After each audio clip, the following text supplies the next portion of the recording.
नमस्कार, मैं हूं नल सर और हम पढ़ रहे हैं क्लास 10 की मैथ्स। आज हम देख रहे हैं प्रश्नावली 6.2 के कुछ इंपॉर्टेंट क्वेश्चन, जिसमें हम देख रहे हैं उदाहरण एक में है हमारे पास, यदि कोई रेखा एक त्रिभुज एबीसी की भुजाओं AB और AC को क्रमशः D और E पर प्रतिच्छेद करे तथा भुजा BC के समांतर हो तो सिद्ध कीजिए कि AD बटे AB बराबर AE बटे EC होगा।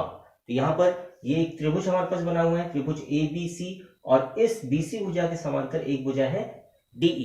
ये हमारे पास दिया हुआ है। अब हम देखते हैं आगे। सबसे पहले हम यहाँ पर देखते हैं त्रिभुज ABC में DE समांतर है BC के, ये समांतर है। अब अगर ये समांतर है और सिद्ध क्या करना है, हमको सिद्ध करना है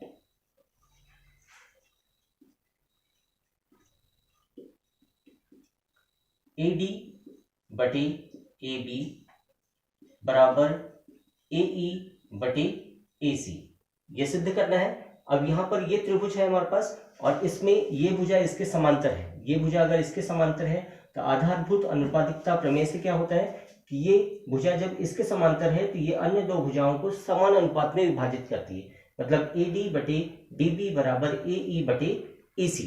इसी का हमको प्रयोग करना है और इसको सॉल्व करना है। तो यहाँ पर देखते हैं हम त्रिभुज ABC में हमारे पास दिया है DE समांतर BC, तो क्या हो जाएगा, ये हो जाएगा AD बटे DB बराबर AE बटे EC।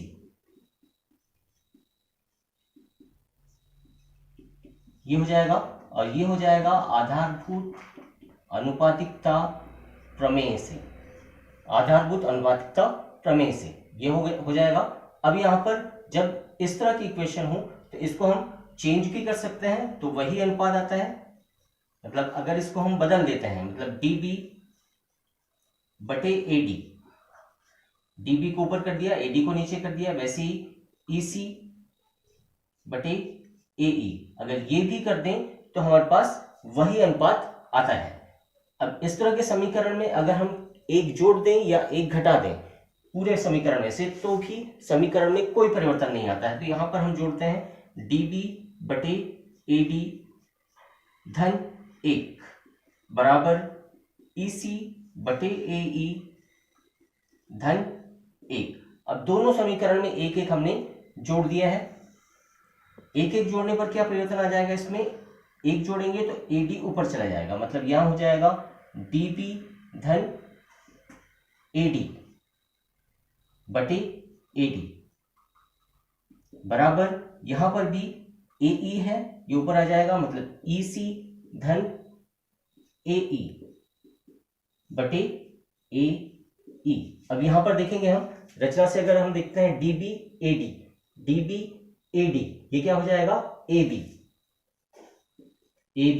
बटे AD, यह आ जाएगा। और फिर से यहां पर देखेंगे हम AE EC, इसको हम लिख सकते हैं AC वही है, EC AE दोनों को जोड़ देंगे, AC हो जाएगा बटे AE, ये दिया है। अब इसको फिर से हम पलटते हैं, अगर इसको हम पलटते हैं तो ये हो जाएगा AD बटे AB, AD ऊपर AB नीचे, वैसे ही AE ऊपर और AC नीचे। अब हम देखेंगे तो यही हमको सिद्ध करना था, AD बटे AB AE बटे AC, यही हमको सिद्ध करना था। इस तरह से हमने उदाहरण 1 हल कर लिया है। अब हम देखते हैं अगला उदाहरण। अब हम देखते हैं दूसरा उदाहरण है ABCD एक समलंब है जिसमें AB समांतर DC है।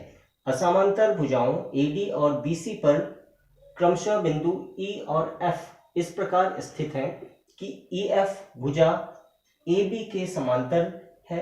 दर्शाइए AE बटे ED बराबर BF बटे FC है। तो यहाँ पर ये एक समलंब चतुर्भुज है और यहाँ पर DC के समांतर EF भुजा है, और यहाँ पर हमने एक रचना किया है, A से C को मिलाया है। तो यहाँ पर देखते हैं हम, सबसे पहले उत्पत्ति करते हैं।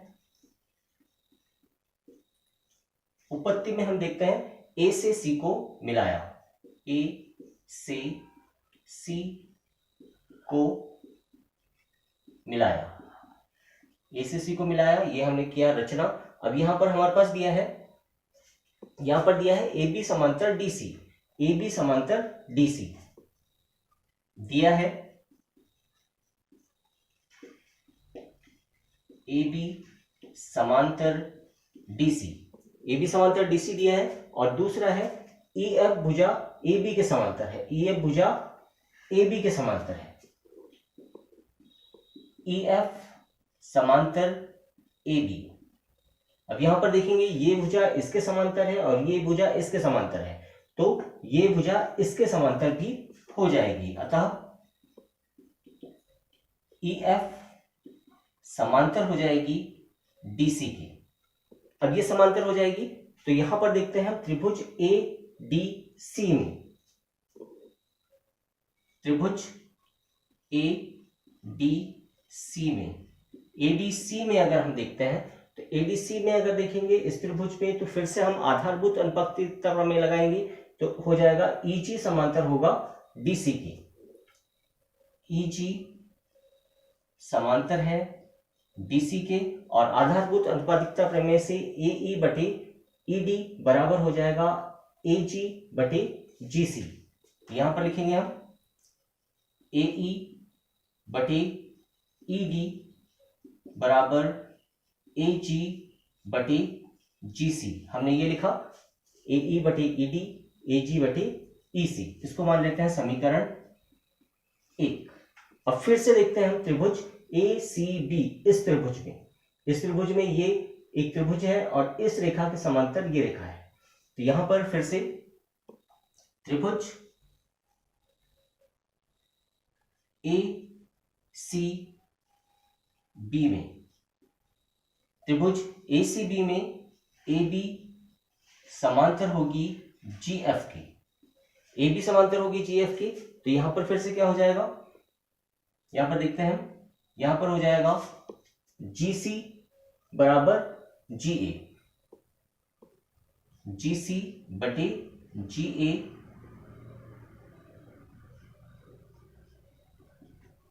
जी सी बटे जी ए बराबर हो जाएगा सी एफ बटे एफ डी।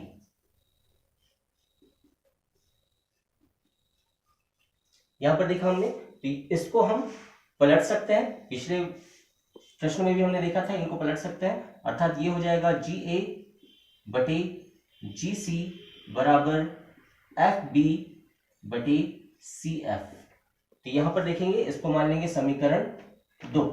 अब ये समीकरण 2 मान लिया है हमने, तो यहां पर देखेंगे ए ई बटे ई डी बराबर ए जी बटे जी सी, और फिर से ए जी बटे जी सी बराबर एफ बी बटे सी एफ। तो ए जी यहाँ दोनों में ये इसके बराबर है और ये यहां पर भी है और ये इसके बराबर है। जब ये इसके बराबर है तो ये भी इसके बराबर हो जाएगा। तो अतः समीकरण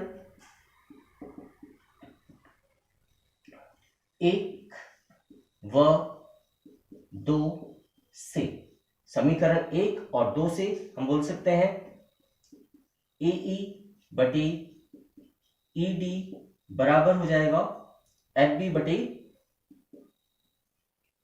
सी एफ के, और यही हमें सिद्ध करना था। ए ई बटे ई डी बराबर बी एफ या एफ बी, एफ सी या सी एफ। इस तरह से हमने इसको भी सिद्ध कर दिया है।